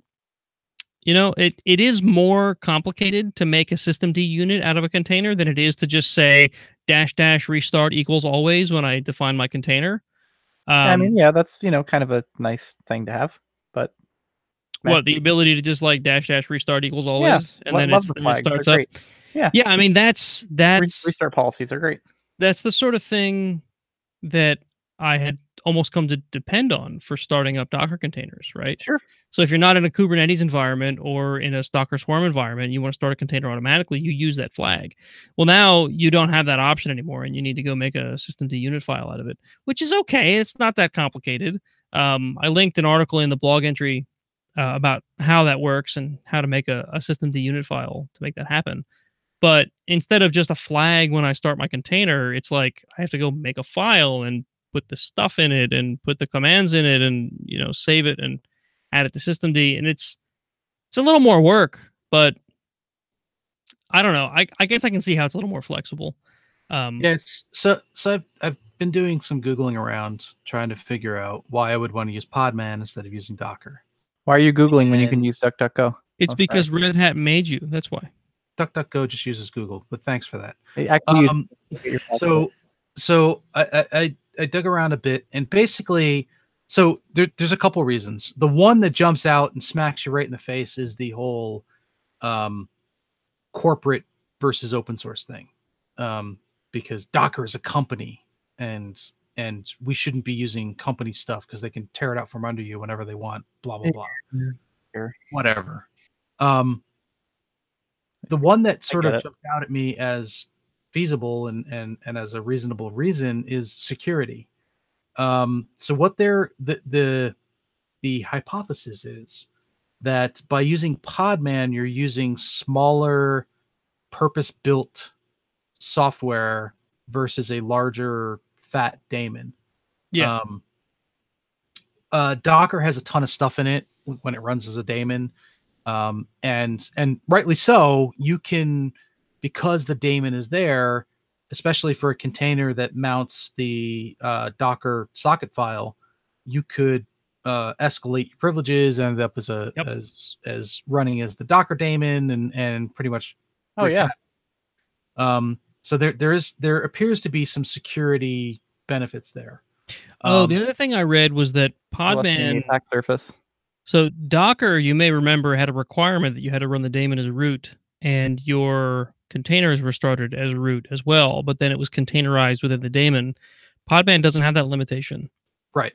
You can run as a user, you can run your Podman container as yourself, and then or as a designated That's user. Pretty cool.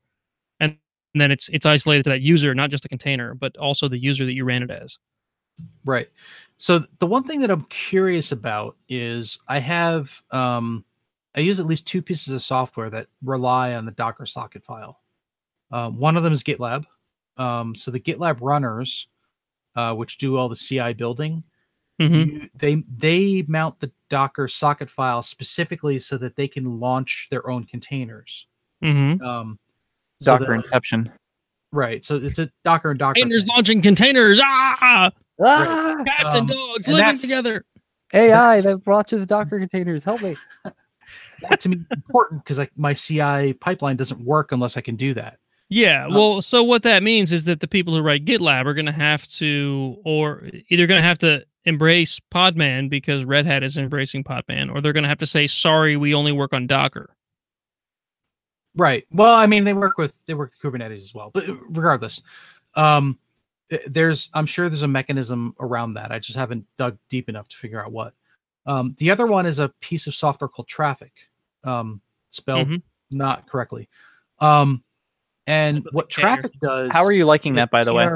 Traffic is awesome. It is. I know you were messing with it. I looked into it, but I've never played with it yet. So all right. So the reason I like Traffic is specifically because of the Docker socket integration. And to be clear, the new enterprise edition that they're working on does away with this. But the Docker socket integration, basically what it does is anytime you start a Docker container, it notifies Traffic and delivers any of the labels that you have set to Traffic. And the Traffic knows there's a new container. It has Traffic labels. I'm supposed to know about it. And I can set up the proxy configuration that I need to on the fly. So unlike an Nginx container where I have to write the config each time, then I have to, shut down or at least sig up the container. But more often than not, shut down and restart the container and things come up and running. Traffic does that all on the fly by itself. Plus sounds a lot like Calico, like Calico's SDN, but for firewalls, or I'm sorry, for proxies. That's pretty neat. Right. It also has Let's Encrypt stuff built in and some other neat technology. And that's really cool and really useful and handy. And it seems to, minus exposing the management and API ports to the internet. Don't do that. Yeah, hey, that's okay. As long as you run it so that that's not exposed, it's relatively secure. And it's a single go process. There's no shell. It's a really small container and it works really well. And I'm curious how that's going to work with Podman, because if you don't have the socket integration, yeah, and you can't notify traffic of new labels and containers, you can run traffic with a config file, but you're just back to, well, running it with a config file, which means you got to restart every time. Yeah, I mean, that's a good question. I guess we'll see how traffic and others keep up. Simple as that. Definitely. Yeah.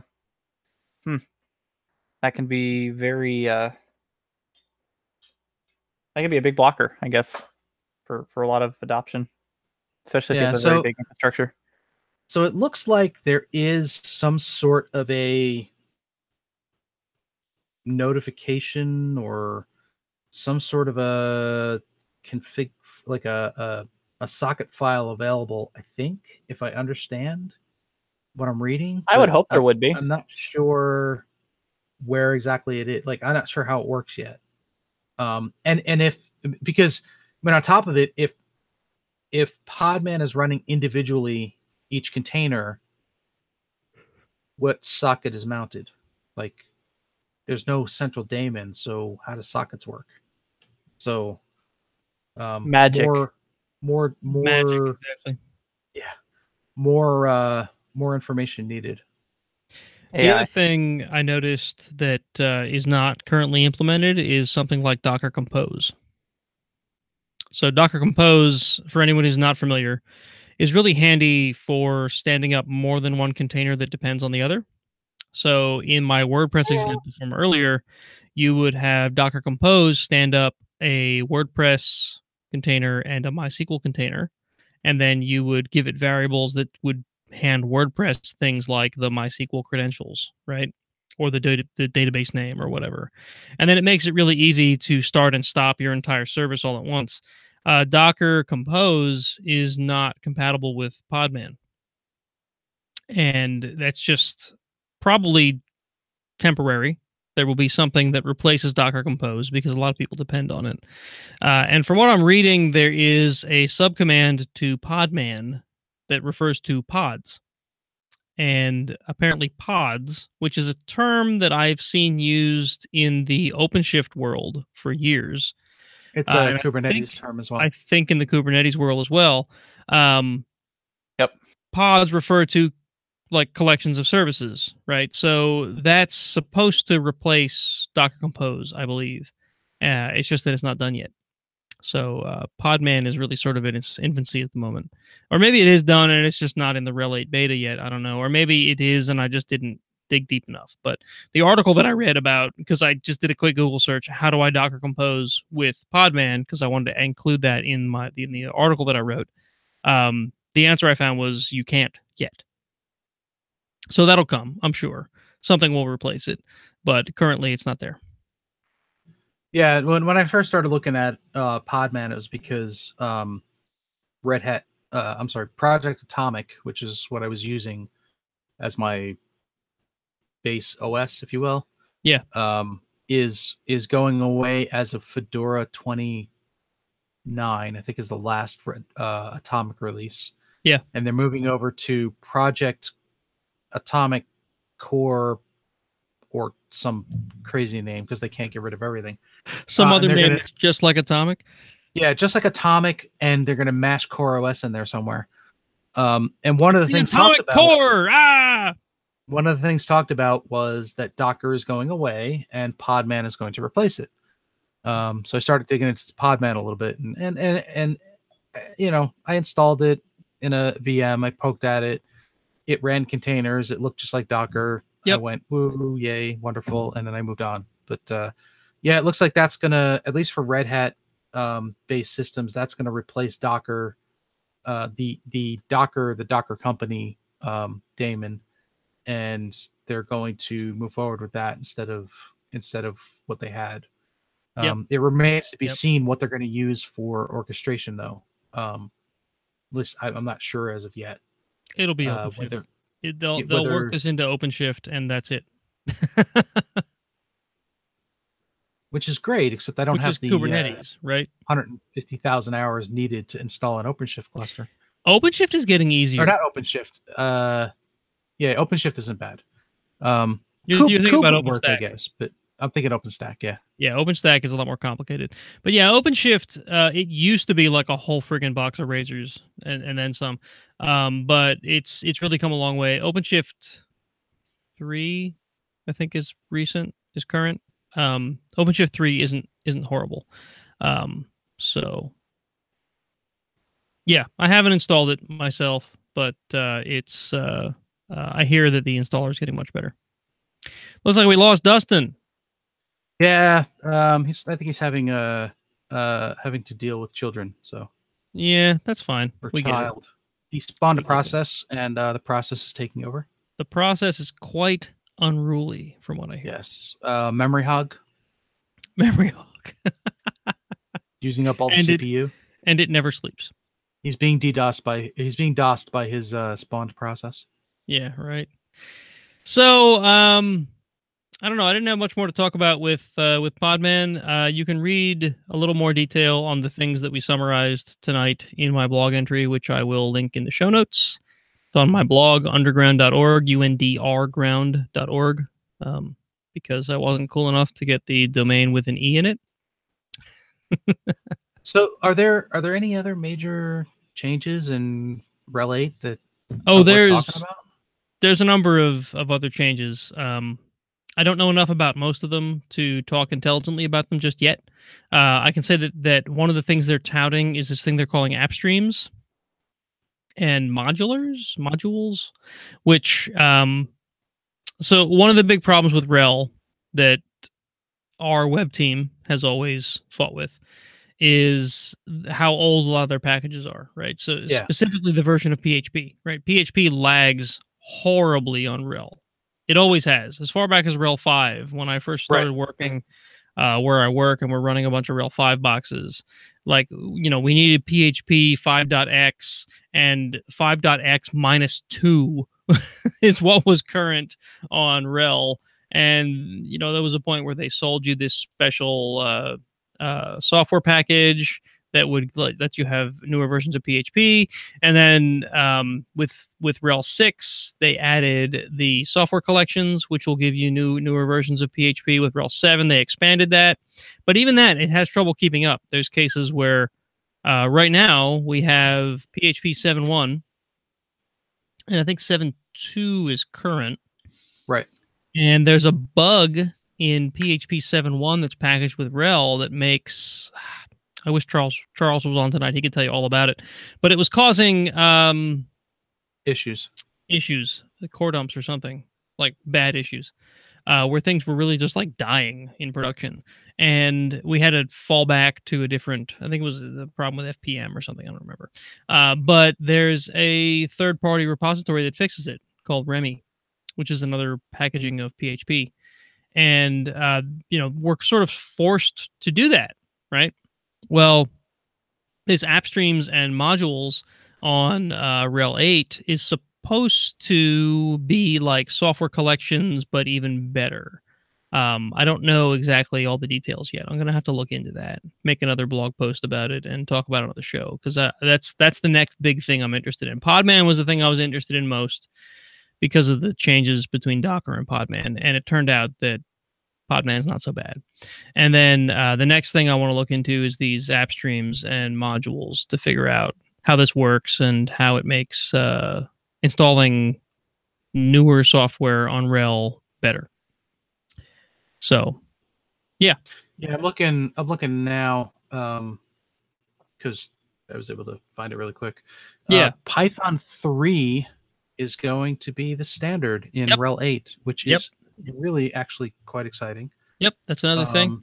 It's about damn time. 3.6, but that's understandable. 3.7 is even newer. So does it have Perl 6 yet though? Perl isn't mentioned weirdly. I'm not sure why. Probably because nobody cares. No one cares about Perl. Took too long to get us Perl 6, and now we have Python. Forget it. Yeah. They're shipping Cockpit by default now to do the. Yep. Cockpit is supposedly improved. Network management stuffs. There's also this interesting thing which I want to look more into called Red Hat Insights, which is actually already in RHEL 7, but I hear that it's expanded in RHEL 8, I think. It's supposed to be like this self-diagnosing, like it monitors for problems, it'll tell you how to fix them preemptively by I see this error in your log files, and there's a Red Hat KB exactly related to that error, and here's how to fix it. Does it have an AI? If it doesn't have an AI, I don't want to use it. I don't know that it has an AI. Oh, well, whatever. But if it has an AI, is it related to global chaos?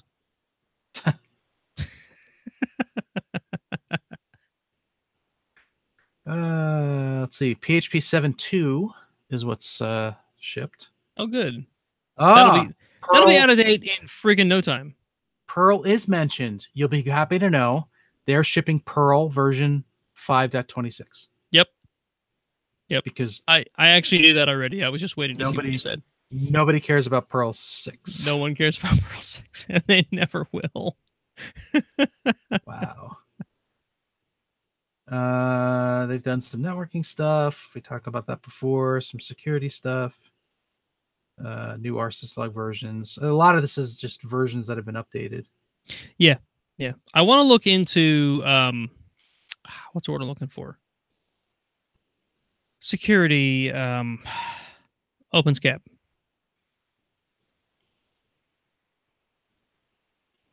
You're looking at me with a blank look, like what the hell's OpenSCAP? No, I'm looking at the logs to see if it's in here. No. This is also not new. It was in RHEL 7 as well. But apparently it's like a security posture sort of... they updated it. Yeah. And they improved the command line interface. Yeah, I really want to get more into that and figure out how it works and what it does and everything. So they've done some messy Linux stuff. Of course they have. So there's a ton in here. It's worth looking at, I guess. It's funny because I used to be real excited about. I was looking forward to RHEL 8 coming out and seeing what the new stuff was. I'm going to mess with it. It's going to be awesome and great. And then I moved over to basically running everything in containers. And now, I look at this and I say, "Oh, that's neat." I don't really run RHEL as a server OS anymore. But okay, cool. Yeah, you run it as a container though, right? No, Alpine mostly. Oh yeah. Well, fine, whatever. Maybe you'll do a show on Alpine. So Red Hat said that they had, because Red Hat's really good at naming conventions, they had a Red Hat OS base called Red Hat Atomic for building containers. But as I understood it then and still understand it now, that was only if you're a paying Red Hat customer. And I've never seen anything about it since then. So it would be neat if there was a really, really thin Alpine-sized Red Hat shim that I could use as a base OS. I would use it. Maybe CentOS Atomic, whatever.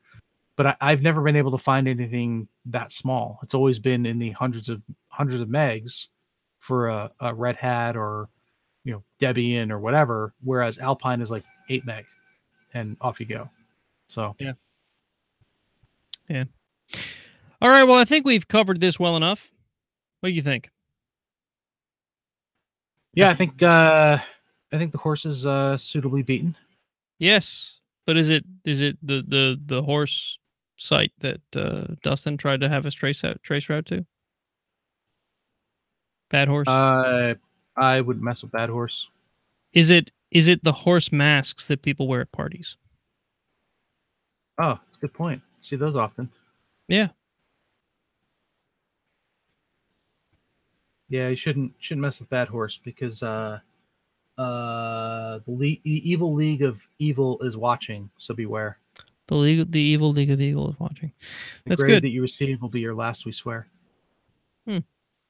I learned today that Cult of the Dead Cow is still around. Oh yeah, I had no idea. Oh yeah, CDC's still kicking. Yeah, I remember them from like the old days, early 2000s when they had Back Orifice and whatnot. Yeah, I wouldn't know anything about ever running Back Orifice. Apparently, they were the group that coined the word "leet." That's what Wikipedia says, anyway. They what? They coined the word "leet" or "elite" in the elite speak. I mean, I don't know. Maybe. Yeah, well, I don't know. That's what Wikipedia says. I don't know. It's on the internet, man. You can believe it. Okay, that's how that works. Absolutely. Oh, right. On the internet, it must be true. Okay, it used to be if it was on TV, it was true, but now TV sucks. So now it's if it's on the internet, it's true. Yes, TV sucks the life out of you. I'll have to find a link to the Wikipedia entry for Cult of the Dead Cow and add it to the show notes. Look, I found anyway, I think it's a show for tonight, folks. I'm going to go have some more beer or another old fashioned because they were awesome. Figured out how to make them, huh? I have. I even had the orange peel rind in there. Nice. Tonight. It's probably still floating at the bottom there. Yep, there it is. See it? Very good. Well done. Yeah. I don't have any oranges, so I've been substituting orange bitters. There you go. I don't have any orange bitters. I have oranges, though. What I need is one of those little stir straws. You know? Because when you put the orange rind in there, then you end up drinking it, and it's not all that great. Well, you're supposed to have a large metal mixing glass. You pour it all in there with the ice, and you have a mixing spoon, and you mix it all together. You start by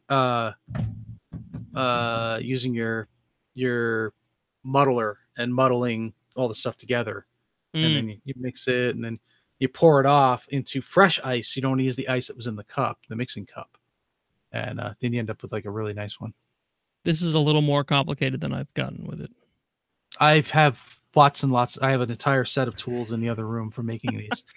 I just mix it in the glass I'm going to drink it from, and that's it. It's cheating. Whatever. I've had it served to me in restaurants like this.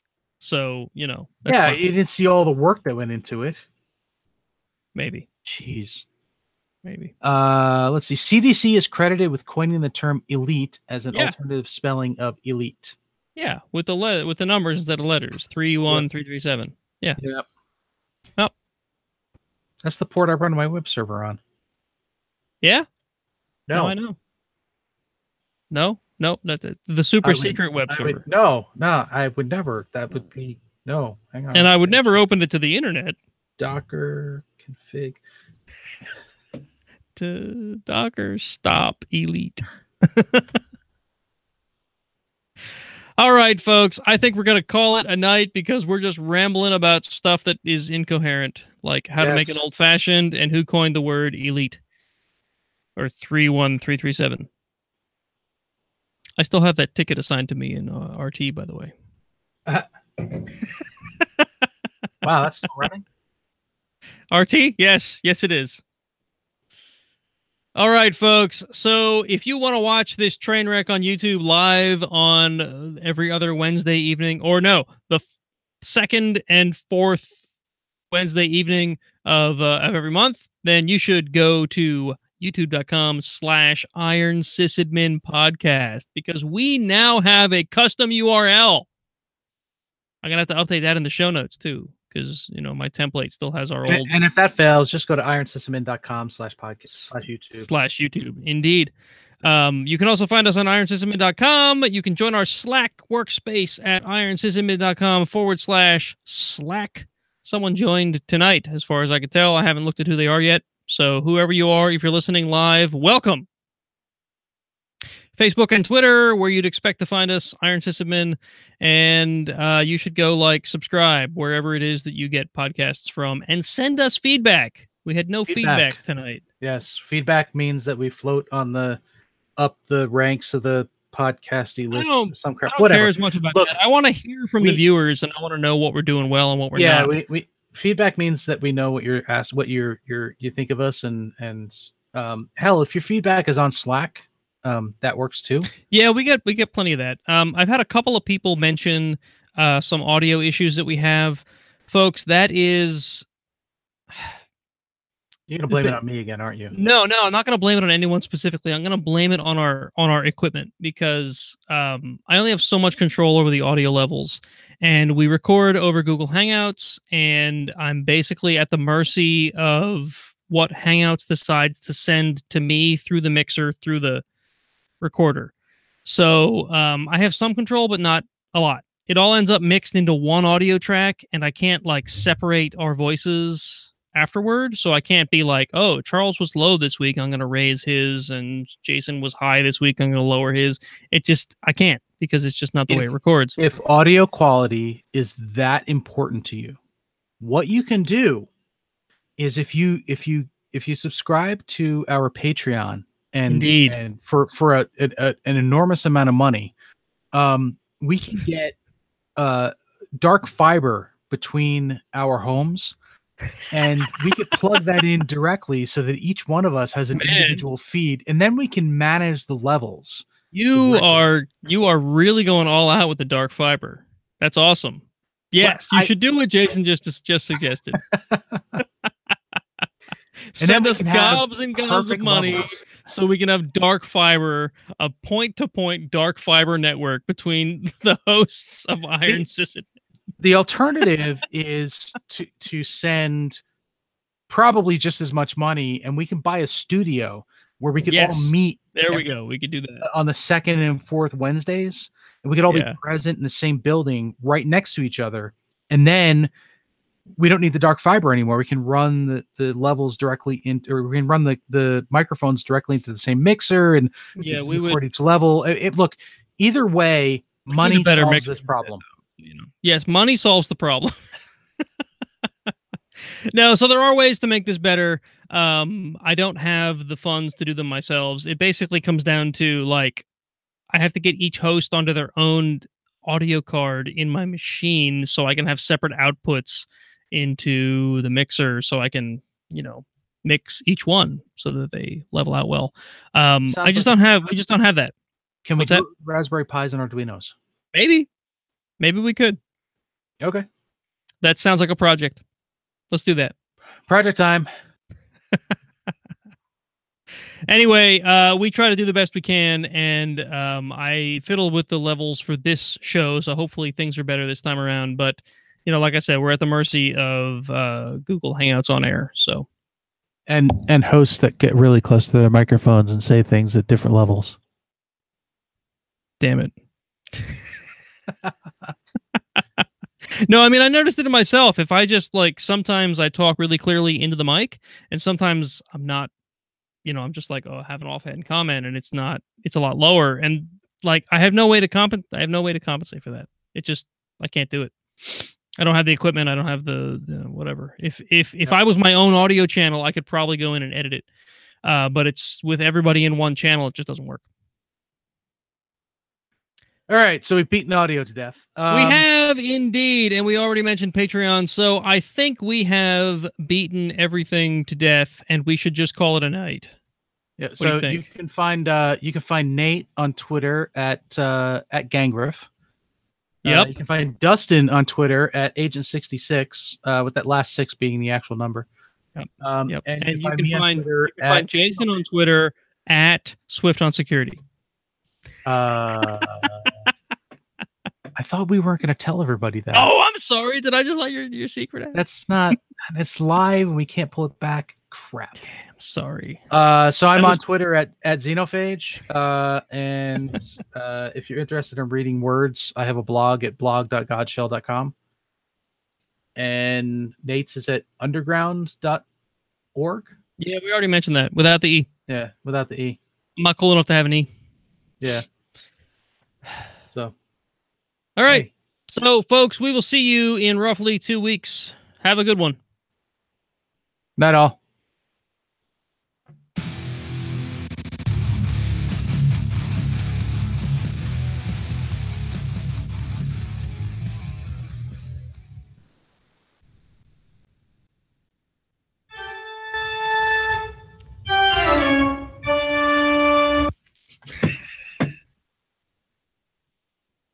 All right, folks who are on YouTube, it looks like it was just Greenzilla. Thanks for watching and thanks for chatting. Sorry we couldn't respond to everything you were saying, but it takes a lot of focus to try to make a podcast. So it looks like you may have joined our Slack. So cool, we can chat with you there. So anyone else? And hey, look, the focus is even more difficult when you've been drinking this much. You're right. All right, everybody. Have a good one and good night.